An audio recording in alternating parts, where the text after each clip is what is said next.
Hello, my darlings, and welcome back to my channel. For those of you who are new here, my name is Miranda, and I am the Enchantress of Avalon.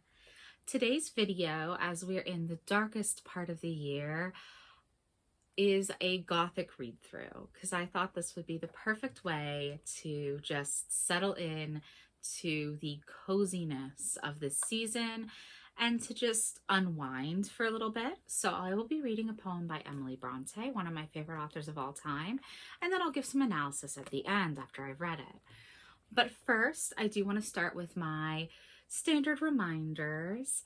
As it is the holiday season, I wanted to give reminders of my business, White Rose of Avalon LLC, which you can find at whiteroseofavalon.life, and I sell quality organic herbal teas blended with lots of love and enchantment, and I also provide tarot reading services.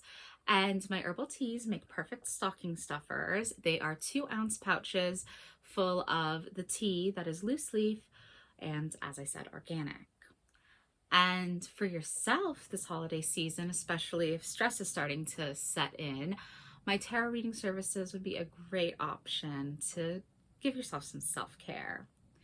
Beyond that, if you enjoy my content in written form on my blog and here in video form, you can consider joining my Patreon, Avalonian Rose Fairy Mysteries.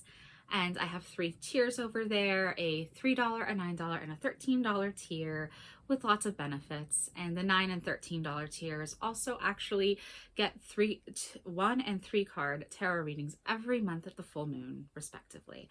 So lots of options for you there. Now that I'm done with my little spiel, let's get into reading Emily Bronte's poem entitled Death. I thought this was a very appropriate poem to read for the darkest time of the year.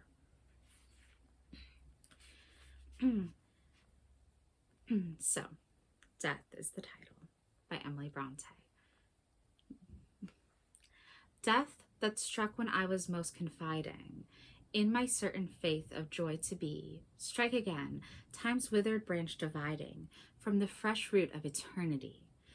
Leaves upon time's branch were growing brightly, full of sap, full of silver dew. Birds beneath its shelter gathered nightly, daily round its flowers the wild bees flew. Sorrow passed and plucked the golden blossom, guilt stripped off the foliage in its pride, but within its parent's kindly bosom flowed forever life's restoring tide. Little mourned I for the parted gladness, for the vacant nest and silent song. Hope was there and laughed me out of sadness, whispering, winter will not linger long.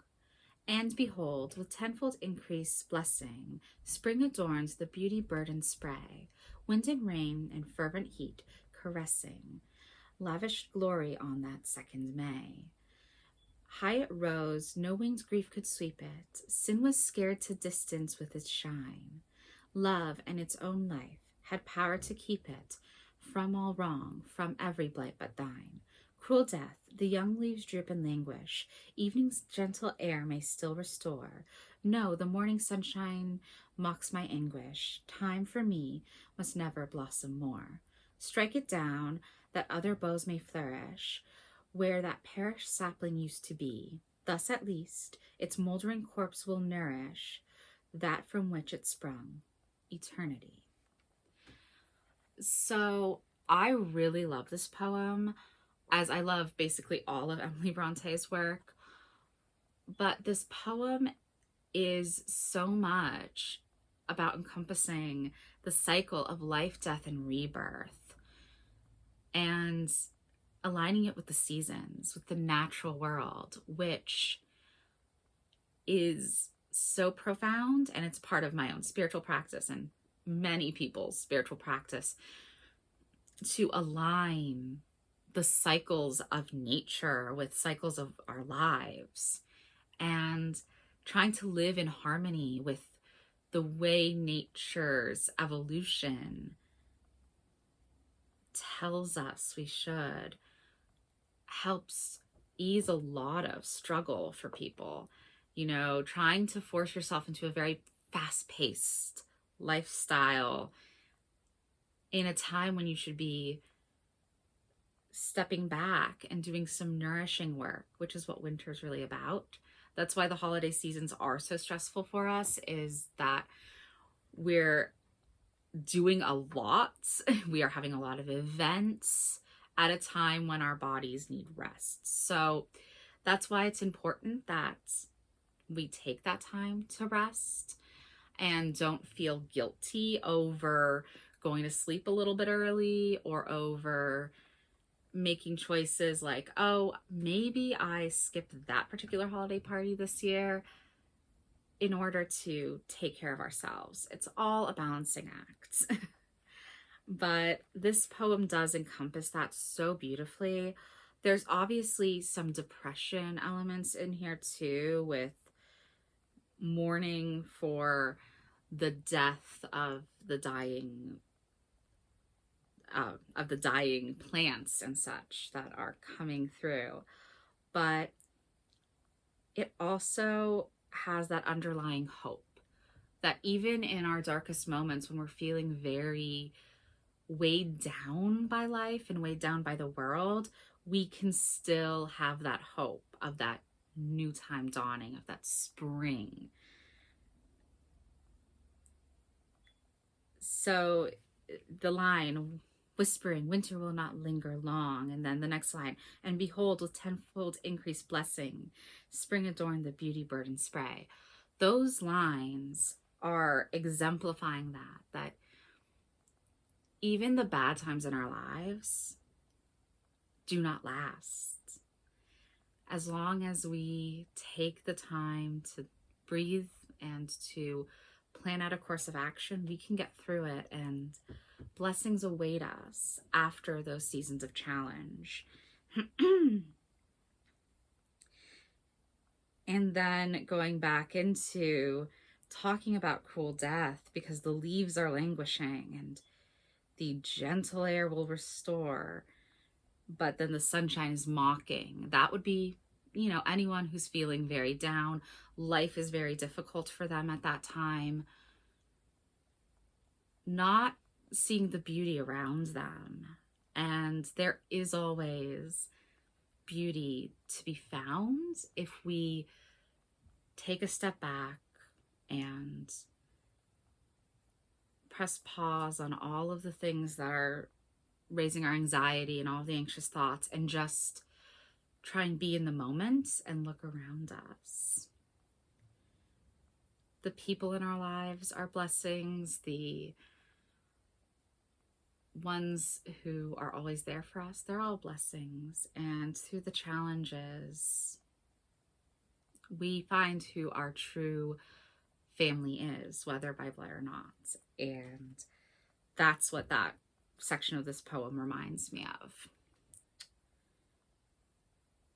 At the end of the day, it is such a beautiful poem. Yes, it's a bit sad, but it's also so, so hopeful. And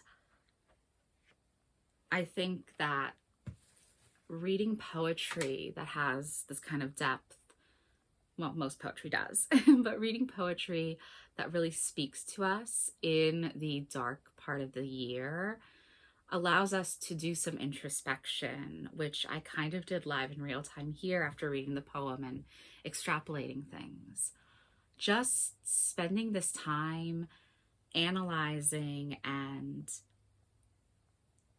saying, what does this mean to me right now, is a beautiful way to quite simply nourish ourselves. And if we're reading poetry aloud to others, it's nourishing to them too. They'll pick up on things that maybe we didn't.